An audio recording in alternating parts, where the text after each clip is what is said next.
Hello mga kasambalay nyo, magandang araw, magandang gabi, o magandang hapon, saan man kayo naroroon ngayon. At gaya ng sabi ko doon sa isang vlog ko, sa nakaraang vlog ko na gagawa ako ulit ng ganitong vlog. Yung, para lang tayo nag-uusap-usap. At gaya ng sabi ko doon sa huling vlog ko, gusto ko maging topic, although kunti lang naman, is yung about sa impeachment ni Vice President Duterte. Kung ako, sa opinion ko lang, kanya-kanya naman tayong opinion about this.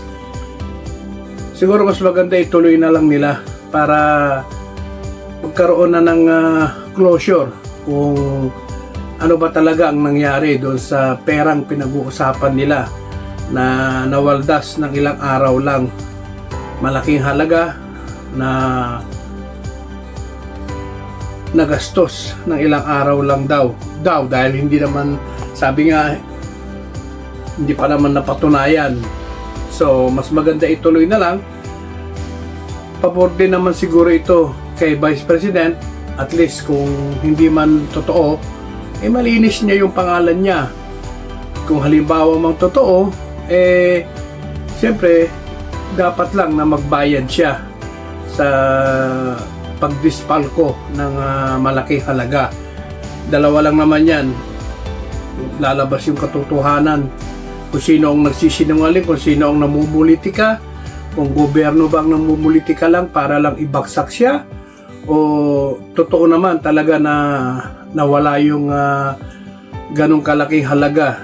So sa opinion ko lang, sana ituloy na lang nila ito para magkaalaman na, para hindi na magkaroon ng mga kung ano-anong haka-haka na gumagawa lang ang gobyerno ng paraan para ibagsak siya, na dahil sa nakikita nga nila isa siya, o sa ngayon siya ang pinakamalakas na politiko na maaaring pumalit sa presidente ngayon. So yun ang nagiging issue na talagang ibabagsak siya. Although kalakaran na rin yan sa atin sa politika, di ba mga kasambalin nyo, na pag masyado kang malakas, gagawa ng paraan yung kalaban mo para maibagsak ka. Kung naalala ninyo nung nakaraan, si Binay, si Mayor Binay, yung ama ng mga Binay, masyadong maaga siyang nag-proclaim na kakandidato siyang presidente. So gaya ng sabi ko, ano pa nga ba ang gagawin ng mga kalaban kundi babagsakin ka. So yun ang nangyari kay Mayor Binay noon. Talagang hindi siya tinantanan hanggat hindi siya bumagsak, at yun na nga ang naging resulta, talo. So ganun talaga ang kalakaran ng politika. Itong kay Vice President naman sa ngayon is we're talking about money, na pera ng taong bayan, na siguro dapat lang din malaman ng taong bayan kung totoo ba na nadispalko yung ganong kalaking halaga. So yun lang naman ang opinion ko pagdating dyan sa impeachment. Hindi naman ako masyadong magsasalita about dyan, dahil baka sabihin ninyo bias ako masyado, dahil kahit naman sinasabi ko na oo, Marcos loyalist ako, at hindi na yan magbabago, especially nung panahon ng ama nitong ating presidente ngayon. Talagang masasabi kong taga-Sambales ako, at hindi ko naman sinasabing lahat ng taga-Sambales is Marcos loyalist, pero nararamdaman ko na marami sa mga taga-Sambales ang Marcos loyalist, dahil especially nung panahon ng ama nitong ating presidente ngayon, talagang marami namang nagawa si Apo Lakay sa Sambales. Kaya ganun na lang ang pagmamahal namin sa mga Marcoses. At yung sinasabi ko naman na about dun sa pera na sa mga 80 years old, 85, 90, 95, yung 100 nangyayari naman na talaga yan na binibigyan ng 100,000 yung mga umaabot sa edad na 100. Ang punto ko lang dito is naibalita nga at nakita naman natin sa balita na namigay talaga ng pera si Presidente Marcos sa mga umidad ng 80, 85, 90, 95 at 100 sa Malacanang mismo. Ang pinagtataka ko lang, marami akong naririnig na kwento na wala naman itong katotohanan pagdating sa mga, especially sa mga probinsya daw, at pinababalik-balik lang yung mga matatandang may ganitong edad kaysa sinasabi na wala pang pondo, hindi pa naka-ready. Meron pa nga yata dyan, nag-80 siya nung last year, mag-81 na ngayon, mag-82 na yung iba. Wala pa rin silang natatanggap. At pumupunta na sila mismo sa senior citizen office sa kanilang mga bayan-bayan. Wala daw silang nakukuha pa. At hindi ko tuloy alam kung sino ba talaga ang may kasalanan nito, o sino ba ang dapat nating sisihin sa ganitong sitwasyon. Ang presidente ba, ang gobyerno ba, o yung mga nagpapalagad sa baba? Hindi natin alam kung ibinigay na nga yung pera sa kanila, tapos sila na ang mag-distribute.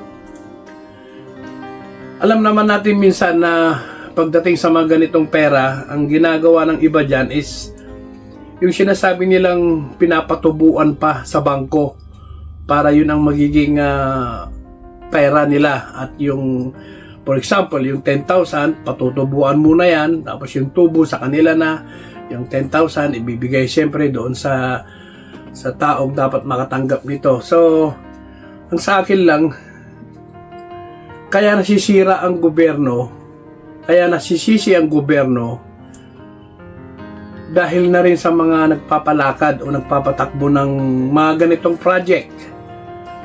Yung sa mga ayuda nga, yung narinig kong mga ayuda, ang dami kong iba't ibang klaseng ayuda na hindi naman na ibibigay sa tao. Sino ba talagang may kasalanan? Ang gobyerno ba? O yung mismong nandoon sa lugar na yun na dapat na sila ang mamahala sa pag-distribute ng mga ganitong ayuda para sa tao? Gaya ng sabi ko, nasisira ang gobyerno, especially siyempre ang unang-unang nasisisi dyan is yung nakaupo sa taas, yung presidente. Alam na naman natin lahat na hindi naman niya lahat yan na nakikita kung anong mga nangyayari sa baba. So parang hindi ko alam kung sino ang dapat sisihin sa mga ganitong sitwasyon na karamihan sa mga senior citizen natin na dapat makatanggap ng ganitong halaga nagrereklamo na.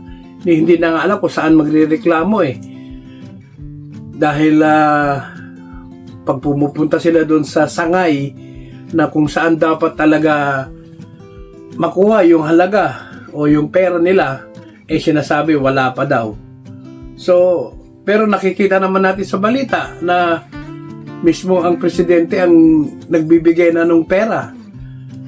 So, siyempre, hindi naman po pwedeng siya na lang lahat na pupunta pa siya sa lahat ng mga sulok na lugar ng Pilipinas para siya mismo ang mamahagi ng pera. Siyempre, may mga taong gagawa dapat niyan. Kaya lang, hindi natin alam bakit hindi naman nila ginagawa. But, ang nagiging problema nga, gaya ng sabi ko, paulit-ulit ko sinasabi, ang sisi lagi is nandoon sa taas. Kaya nasisira yung nasa taas dahil sa mga taong ito na masasabi kong ano ba talaga? Kailangan ba talagang gawin nila yan para masira ang gobyerno mismo? O yung nasa itaas mismo? Parang, come on guys, ibigay natin yung dapat na ibigay sa mga tao. Dahil hindi naman ginawa yung project na yan na walang pondo siguro Maaring maliit ang pondo nung simula, Pero hindi naman siguro sasabihin o ipapakita ng nasa itaas na ganito na yung nangyayari, namimigay na sila. Tapos sa baba, wala naman pala. Ano ito? Parang press release lang. Sa TV lang, sa balita lang. Ang masakit nito, baka mamaya pag nagreklamo ka ng nagreklamo doon sa kinauukulan doon, sasabihin mo na, bakit sa balita, ganito, ganyan. Baka sagutin ka pa ng, di doon kayo sa balita kumuha, di ba? May mga ganyan na sitwasyon na nangyayari na nakakainis, especially sa mga senior citizen natin. Karamihan dyan umaasa sila dyan, syempre, dahil unang-una nga may mga maintenance yan. Ako nga na hindi pa senior citizen, may maintenance na ako. Yung mga kamag-anak ko na nasa Zambales, alam ko kung gaano kahirap din yung maintenance na binibili nila.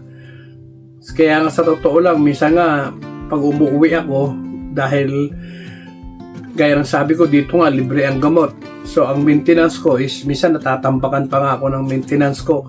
Yung iba inuuwi ko, gagaya nung sa high blood, sa cholesterol, diabetic, inuuwi ko yan, tapos binibigay ko sa mga kamag-anak kung meron din kagaya ng karamdaman natin. At least kahit konti makatipid sila. Minsan sinasabi nga nilang, mahal ito dito, ganyan-ganyan, malaking bagay ito. So sa mga senior citizen, masaya na sila kung matatanggap nila yung ganyang halaga. 10,000 is 10,000, mga kasambalay nyo, di ba? Ilang gamot na rin ang mabibili nila dyan. So sana naman sa mga kinauukulan, huwag nyo naman sanang sirain ang mga project na ganito na ang masisisi lagi ay yung nasa itaas. Kaya sana gawin naman ninyo yung trabaho ninyo, okay? Nang wala namang magreklamo o sisihin ang gobyerno, especially yung nasa itaas.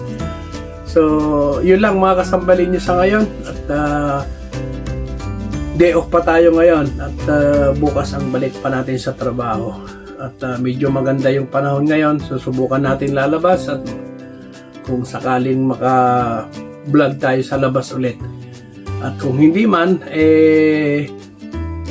ganito pa rin siguro yung gagawin natin. Yung opinion lang muna sa mga pangyayari sa atin sa Pilipinas. Okay? At sana okay lang sa inyo na ganito ang setup ko sa ngayon. Okay? Maraming salamat, at God bless us all. Ingat po tayong lahat, at maraming salamat po sa mga sumusuporta sa aking maliit na channel dito sa YouTube. Maraming salamat sa lahat ng subscriber ko. Okay? Ingat po. Bye-bye!